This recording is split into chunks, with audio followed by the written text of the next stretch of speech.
Muy buenos días, mi nombre es Alcía Sánchez Orozco, docente catedrático del área de educación física de la Universidad Valle en el tema de nutrición. Y en esta mañana quiero compartir un poquito, un espacio hablándoles de un tema muy importante, como lo es la alimentación saludable. Antes de entrar en- en contexto, quiero hablarles o quiero compartir una frase eh, expresada por nuestro médico antiguo, que nos habló en esa época de algo muy importante. Él, Hipócrates, nos decía de lo siguiente: nuestra comida debería ser nuestra medicina y nuestra medicina debería ser nuestra comida. También Sócrates, en aquellos tiempos, nos dejó una frase muy célebre que quiero compartir antes de iniciar esta charla, donde nos dejó la siguiente reflexión: uno debería comer para vivir, no vivir para comer. Es importante destacar aspectos fundamentales, como lo es: nosotros somos seres abiertos, que constantemente estamos interactuando con el medio ambiente. Estamos captando ciertas sustancias, ciertas moléculas, y constantemente también estamos emitiendo sustancias de desecho que provienen del metabolismo de esas sustancias que nosotros captamos del medio ambiente. Nosotros captamos del medio ambiente el agua, el oxígeno, las grasas, los carbohidratos o los azúcares, las proteínas, estos tres llamados macronutrientes. También captamos del medio ambiente lo que son las vitaminas y los minerales, estos dos últimos llamados micronutrientes. Esas interacciones que nosotros realizamos con el medio ambiente, pues mediante un proceso bioquímico llamado metabolismo, producimos unas sustancias de desecho. Entre esas sustancias de desecho que nosotros devolvemos hacia el medio ambiente está el CO2, proveniente pues del metabolismo, el agua, también en el metabolismo se produce agua, la urea, proveniente del metabolismo de las proteínas, y la materia orgánica. Esas son sustancias que nosotros estamos devolviendo hacia el medio ambiente. Y como les mencionaba anteriormente, los macronutrientes y los micronutrientes los captamos del medio ambiente mediante un proceso metabólico, obtenemos energía. Hay que resaltar que el metabolismo tiene dos divisiones, podemos llamarlas. Entonces, una parte que es catabolismo, que es como coger esas moléculas que captamos del medio ambiente, en este caso los carbohidratos, las grasas y las proteínas. Mediante ese proceso catabólico lo que hacemos es degradarlas, romperlas, y obtenemos energía. Otro proceso metabólico diferente o antagonista al que les acabo de mencionar es el anabolismo. Es decir, que cogemos sustancias, estas grasas, azúcares, proteínas, más específicamente las proteínas, y armamos otras estructuras más complejas llamadas nuestras proteínas, proteínas funcionales, que es necesario construir constantemente. ¿Por qué? Porque diariamente estamos degradando proteínas y nuevamente debemos reponerlas, construirlas nuevamente. Ese proceso se llama anabolismo. Entonces vamos a centrarnos en cómo es que nosotros eh, captamos sustancias del medio ambiente y las transformamos en energía, y también a partir de esa energía que hemos obtenido de la degradación de ciertas sustancias, obtenemos o construimos otras moléculas importantes, como son nuestras proteínas y otras moléculas importantes para nuestra vida.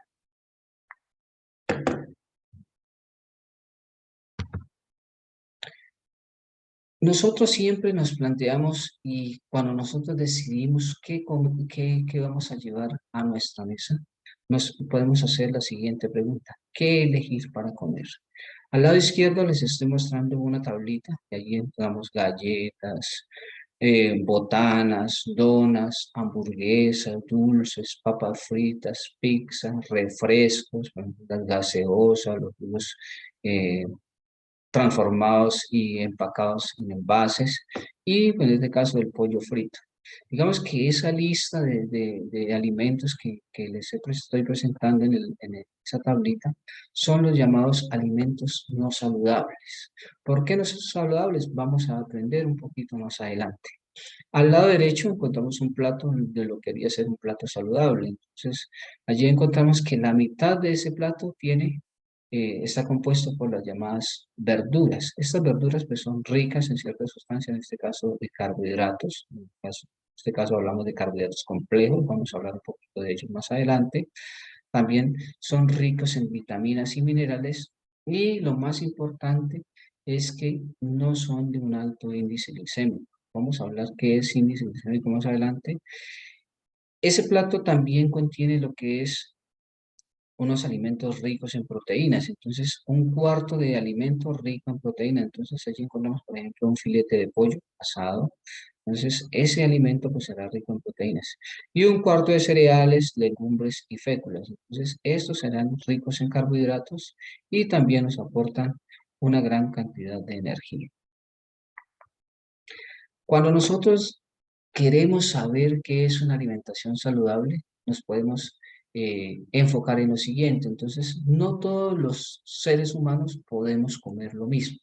Hay personas que metabolizan mejor las grasas, otras que metabolizan mejor los carbohidratos y otras que metabolizan mejor las proteínas. Entonces, las dietas no son únicas ni son, digamos que son universales. Debemos partir de varios aspectos, como por ejemplo factores individuales. ¿Qué son esos factores individuales? Entre esos factores individuales podemos encontrar la genética, la edad, los gustos, la actividad, el estado fisiológico. Cuando hablamos de estado fisiológico es si hacemos actividad física, si estamos en diferentes climas, en diferentes espacios que nos afecte el entorno y la interacción con ese medio ambiente nos exige modificar ciertos patrones alimenticios. Entre esos factores también hay otros que se llaman factores medioambientales, por ejemplo, la cultura, la religión, el país, las costumbres, los tipos de alimentos, la disponibilidad de ese alimento, la época del año y la situación socioeconómica. Nosotros siempre podemos pensar, alimentarse bien, para alimentarse bien es necesario tener un buen ingreso económico. Y el objetivo de este mensaje, de esta charla, es hacerles entender que no siempre alimentarse bien se necesita de grandes ingresos. Podemos alimentarnos sanamente sin necesidad de tener una gran cantidad de dinero.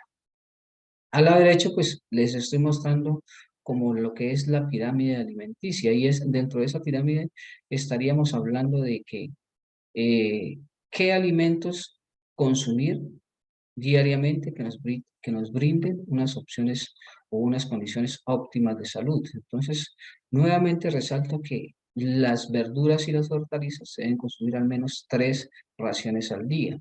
Entre ellas, pues podemos encontrar lo que son el brócoli, todo lo que son por ejemplo, la zanahoria, todas estas verduras que están allí y que nos brindan unas características especiales, que son ricas en fibra, que contienen carbohidratos complejos, vamos a hablar más adelante de ellos.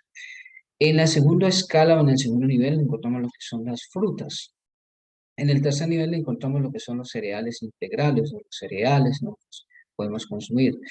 En el cuarto nivel estarían los lácteos. Con respecto a los lácteos, pues hay ciertas condiciones que vamos a hablar un poquito más adelante que podría ser importante tenerlas en cuenta para elegir un plato de comida.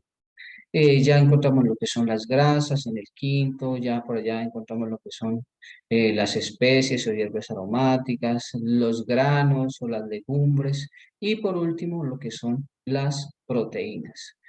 Cuando nosotros vamos a elegir un alimento pues, rico en proteínas, pues debemos saberlo elegir y más adelante hablaremos un poquito de ello. Otra pregunta que nosotros nos podríamos hacer es, ¿qué estamos haciendo mal? Con respecto a una hiperalimentación. Recordemos algo muy importante. Nosotros constantemente estamos consumiendo alimentos. La modernidad nos permite algo que es quizás beneficioso y a la vez no tan beneficioso. ¿Por qué? Podemos tener en nuestra despensa alimentos para estar consumiendo día a día.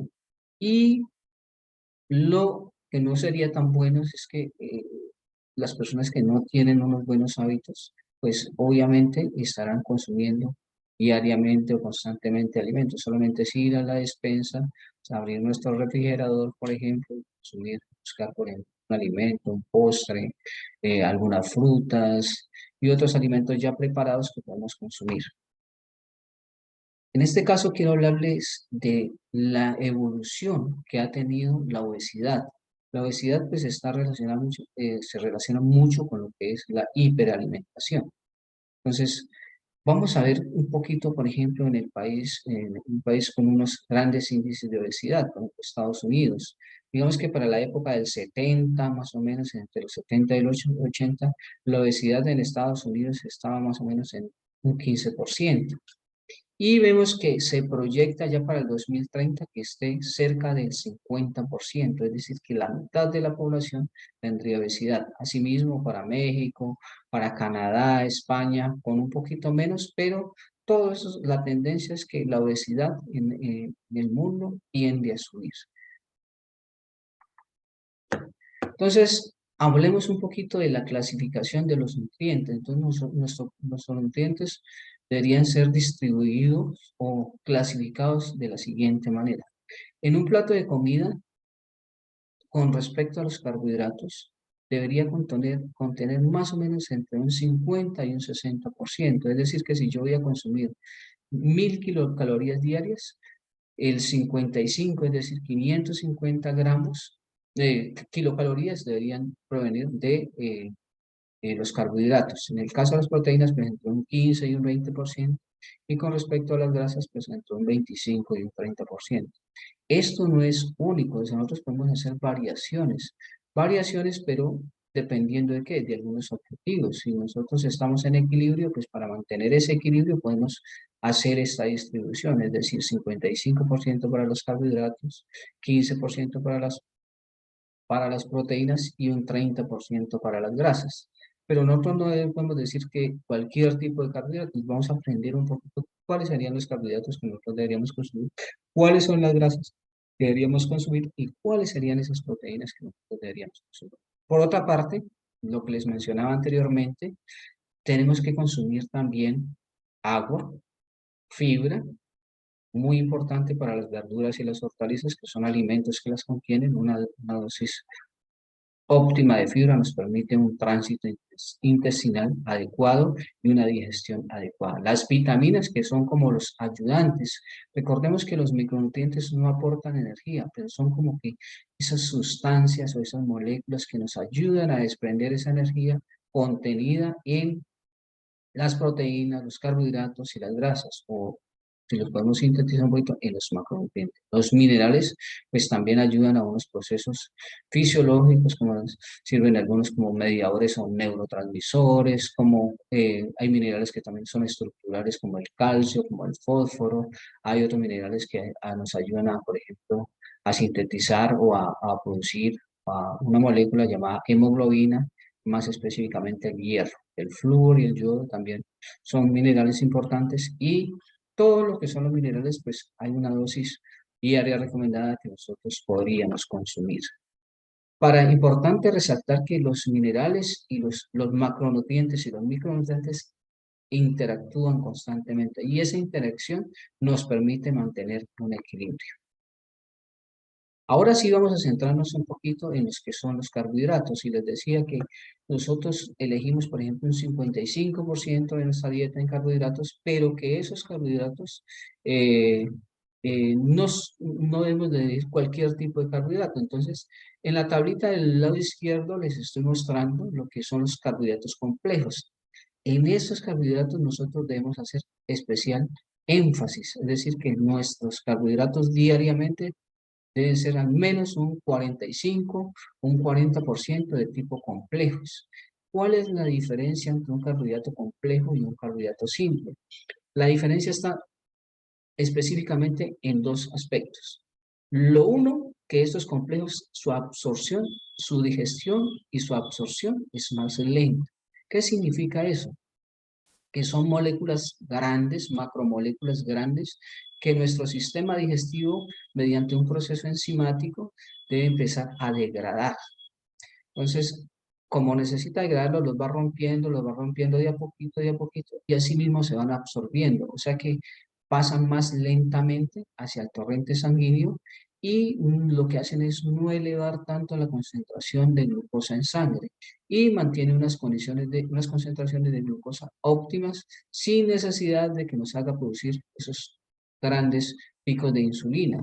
Recordemos que la insulina es una hormona que ayuda a introducir o servir de mensajero para introducir los carbohidratos dentro de las células. Si nosotros no producimos la gran cantidad de insulina, pues vamos a tener problemas en la introducción de estas moléculas a las células y pues tendremos altas concentraciones de glucosa en sangre.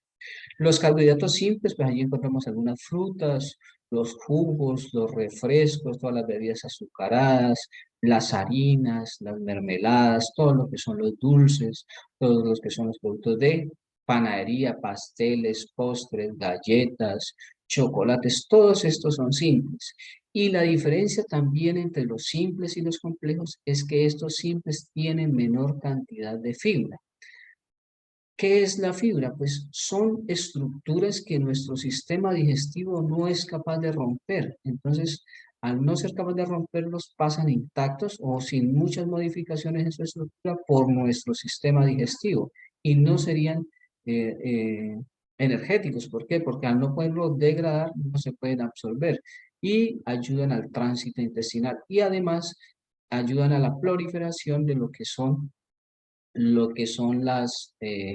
la microbiota o todos esos microorganismos que producimos en nuestros intestinos, que están allí habitando en nuestro intestino, que nos ayudan a mantener la salud del intestino y ayuda a los procesos digestivos. Entonces, repito nuevamente, los carbohidratos simples se absorben más rápido y elevan más rápido la concentración de glucosa en sangre. Y al elevar más rápido la concentración de glucosa en sangre, lo que hace es que se tenga que producir más cantidad de insulina para la posterior introducción o utilización de nuestras células. En cambio, los complejos tienen una absorción más lenta, no elevan esa concentración de glucosa en sangre y por lo tanto no es necesario producir insulina a tan altas cantidades. Y la otra diferencia es que los carbohidratos complejos tienen más cantidad de fibra y la cantidad de energía que hay entre unos y otros es mayor en los simples y en los complejos. ¿Qué significa esto? Que si yo tengo 100 gramos, por ejemplo, de mermelada, por ejemplo, y lo voy a comparar con 100 gramos de frutos secos. En esos 100 gramos, la cantidad de energía que yo puedo utilizar de los frutos secos es menor en comparación con la mermelada, porque al estar simple, pues se absorbe más rápido y también tiene menos cantidad de fibra. Y al tener menos cantidad de fibra, pues la cantidad de energía o la cantidad de sustancia que hay en esa mermelada es superior a los frutos secos. Entonces, por eso es que se aconseja consumir más carbohidratos de tipo complejo. Los carbohidratos, pues ya les decía anteriormente que son fuente de fibra. Entonces, dentro de esos carbohidratos ricos en fibra encontramos lo que son las verduras, las frutas, los cereales integrales o los cereales consumidos o no transformados. Es decir, que nosotros al consumir un cereal, por ejemplo, una avena en hojuelas, un pan integral, un salvado de trigo, esos alimentos, esos carbohidratos son más ricos en fibra. Y las legumbres garbanzo, las lentejas y las alubias son más ricos en fibra. Dentro de esa fibra encontramos una fibra que es soluble y otra fibra que es insoluble. La fibra soluble es la que puede absorber agua. ¿Y qué función tiene esa fibra soluble? Al absorber agua lo que hace es ablandar todas las heces que se están produciendo y facilita el tránsito intestinal. Esa fibra insoluble pues lo que ayuda es aumentar el tamaño de las heces y también facilita el tránsito intestinal. Dentro de los alimentos ricos en fibra soluble encontramos la frambuesa, la manzana, el kiwi, el aguacate, la calabaza, y dentro de esa fibra insoluble encontramos la salubia, los garbanzos, las semillas de lino, de chía, cereales y frutos secos. Entonces, es bueno mantener un equilibrio entre fibra soluble y fibra insoluble, consumir alimentos que nos provean esos dos tipos de fibra, porque así facilitaremos el tránsito intestinal. Otro macronutriente que es importante hablarle es las proteínas. Dentro del consumo de proteínas, lo que es la Organización Panamericana de Salud, la Organización Mundial de la Salud, nos recomienda que un tercio de proteínas que nosotros consumamos diariamente debe ser de origen animal, por ejemplo, de vegetal, perdón. Entonces, si nosotros vamos a consumir 90 gramos de proteínas diariamente, que es, digamos, que lo que hemos calculado que debemos consumir para un día, al menos 30 gramos de esa proteína debe ser de origen vegetal. Vamos a ver qué alimentos de origen vegetal nos proveen una buena fuente de proteínas. Los requerimientos diarios de proteína, pues para una persona no deportista está entre 0,8 gramos o 1 gramo por kilogramo de peso al día. ¿Eso cómo lo podemos calcular? Digamos, si yo peso 70 gramos, pues al menos, si yo digo que 1 gramo de proteína por kilogramo de peso, entonces, digamos, consumir 70 gramos de proteína al día. Y de esos 70 gramos, un tercio de esa cantidad debe provenir en alimentos de origen vegetal. ¿Cuál es la diferencia entre la proteína animal y la proteína vegetal? El 90%, la proteína animal, por ejemplo, tiene una mayor tasa de absorción. O sea, si yo consumo 100 gramos de alimento de proteína, al menos el 90 gramos o el 90% la voy a absorber. En el caso de los de origen vegetal, pues al menos se pierde en la digestión y se pierde porque entonces aquí vemos que el 60% y el 70% se absorbe.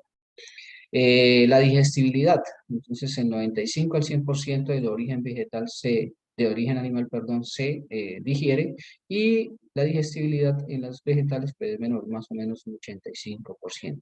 El alto valor biológico es mayor en los alimentos de origen animal. ¿Y qué significa el valor biológico? Es la cantidad de aminoácidos esenciales que contiene ese alimento. Es decir, nosotros tenemos 9 aminoácidos esenciales, y entre más aminoácidos esenciales contenga esa proteína, pues mayor va a ser el aporte de estos aminoácidos.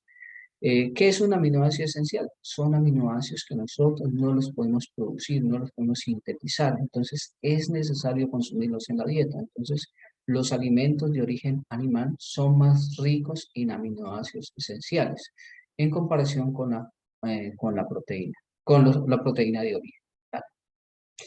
En general, pues los alimentos ricos en proteínas, por ejemplo, de origen animal, pues además también contienen grasa, porque el animal ha almacenado su grasa en las células musculares, que es lo que más consumimos del animal. También han almacenado colesterol, vitamina B, entre ellas la vitamina B12 y el zinc. Entonces, esas fuentes de proteína de origen animal nos proveen pues lo que es, además de eso, vitaminas, el colesterol y la grasa. Y los alimentos de origen vegetal, pues además de su contenido proteico, también contienen hidratos de carbono, ácidos grasos esenciales, antioxidantes, magnesio, y entre ellos también encontramos el calcio y ácido fólico, vitamina B12. Entonces, ambos son ricos en algunas vitaminas, pero la diferencia es que la digestibilidad y la absorción es mejor en los alimentos de origen vegetal para el caso de las proteínas. Aquí encontramos, por ejemplo, la cantidad de proteína presente en algunos alimentos. Por ejemplo, en el atún tiene 26 gramos por cada 100 gramos, en el pollo tiene 23 gramos, en la carne de res, por ejemplo, tiene 23 gramos, en el pavo tiene 23 gramos, y vemos abajo las lentejas, por ejemplo, que por cada 100 gramos solamente encontramos 9 gramos de proteína. Y el tofu, que pues es un alimento procedente de la soya, que solamente tiene 8 gramos. Y la cantidad de kilocalorías que nos provee depende de los mismos 100 gramos de alimento. Otro aspecto importante para resaltar a la hora de nosotros elegir un plato de alimento es la cantidad de grasa. Recuerde que las grasas son esenciales, o sea, es fundamental consumirlas. Dentro de las grasas esenciales pues, encontramos lo que son los omega 3, los omega 6 y los omega 9. Esos ácidos grasos son esenciales porque nosotros no los podemos sintetizar. Los demás ácidos grasos, pues sí los podemos sintetizar, los podemos producir a partir de otras sustancias, como lo son los carbohidratos y algunos aminoácidos. Dentro de esas grasas saludables que nosotros podemos elegir para el consumo, encontramos las grasas monoinsaturadas y las grasas poliinsaturadas.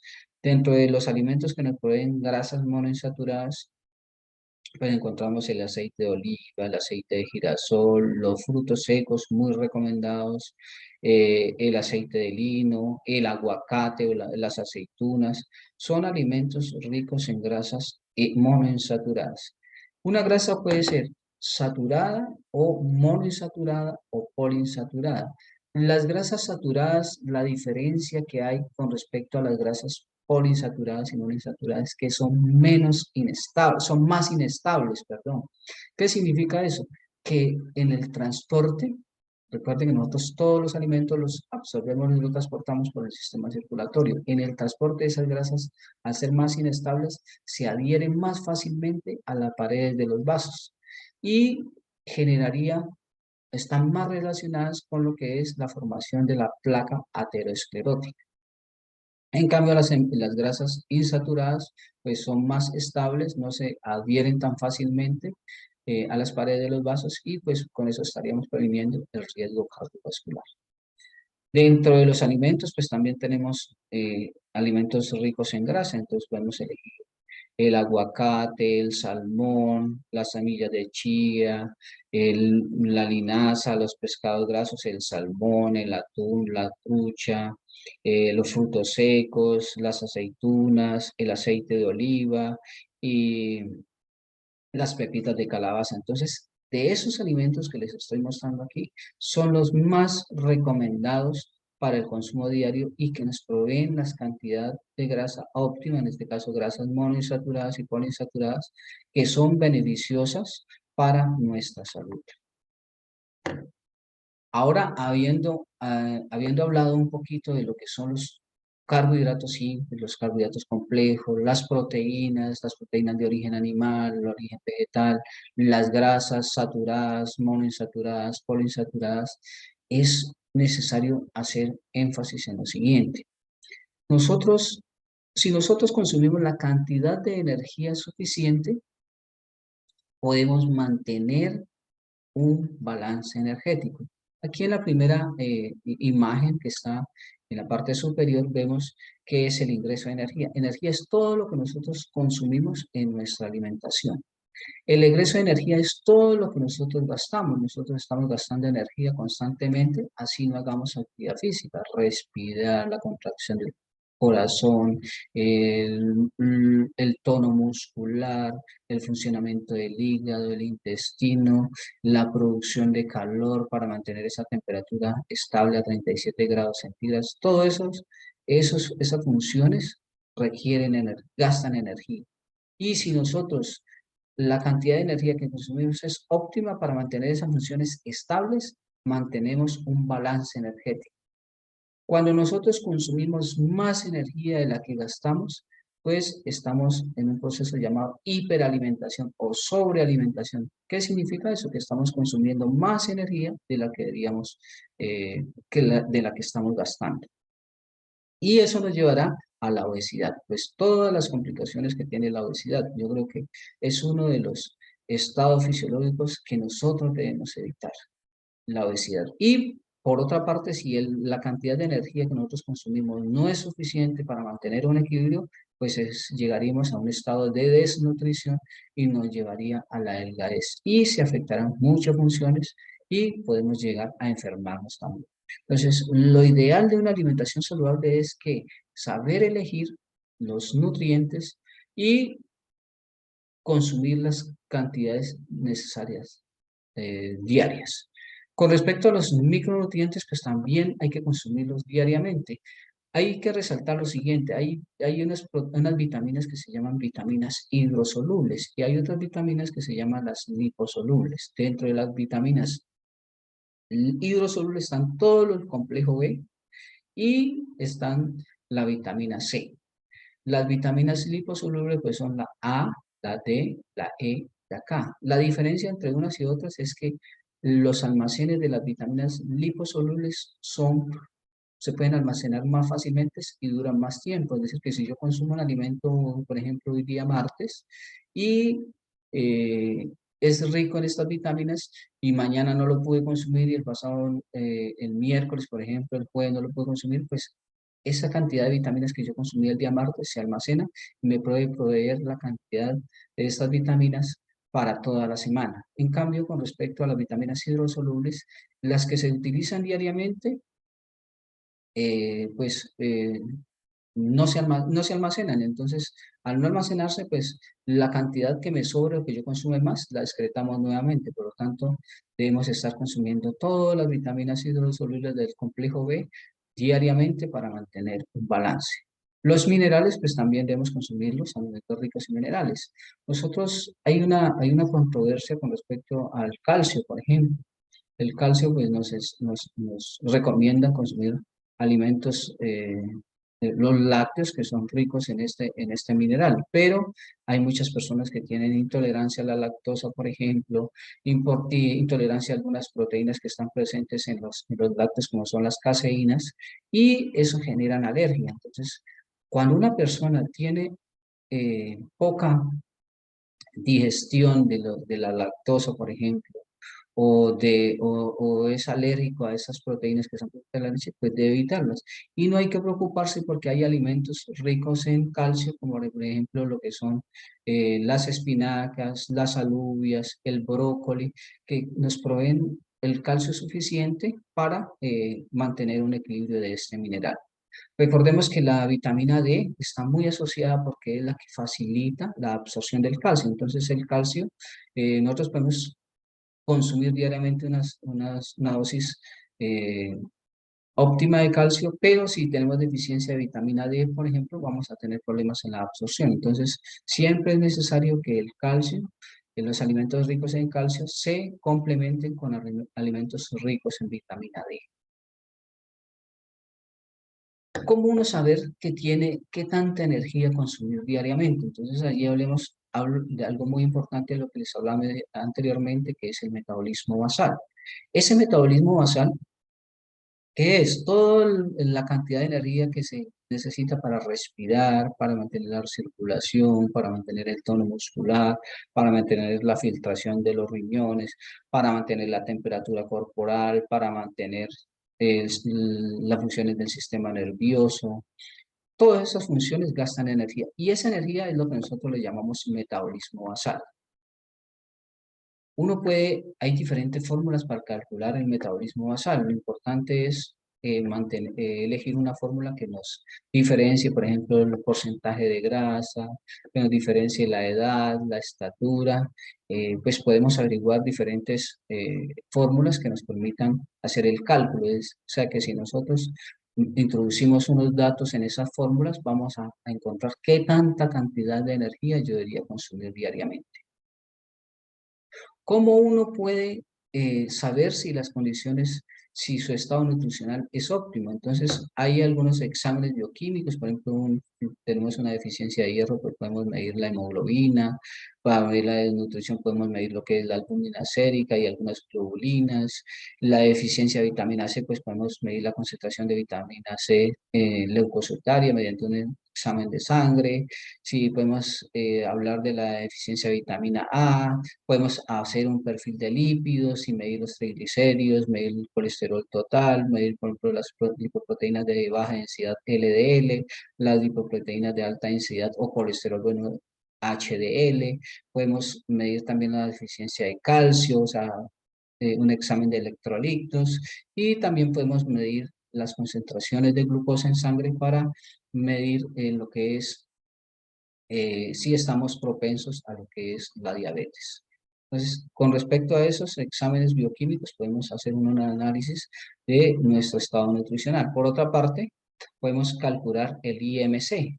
¿Cómo podemos calcular el IMC? Pues cogemos el peso en kilogramos y a ese peso le dividimos sobre la estatura en metros al cuadrado. Entonces, si yo mido 1,65, por ejemplo, multiplico 1,65 por 1,65 y ese valor se lo divido a mi peso corporal. Y esos datos obtenidos, pues yo puedo determinar si estoy por debajo de 18,5, que estoy en bajo peso, o sea, estaría en desnutrición. Si estoy entre 18,5 y 24,9, estaría normal. Si estoy entre 25 y 29,9, estaría en sobrepeso. Si estoy entre 30 y 34,9, estaría en obesidad tipo 1. Si estoy en 35 a 39,9, obesidad tipo 2. Y si estoy en menor de 40 o mayor de 40, obesidad mórbida. Entonces, esos son parámetros para uno calcular su estado nutricional.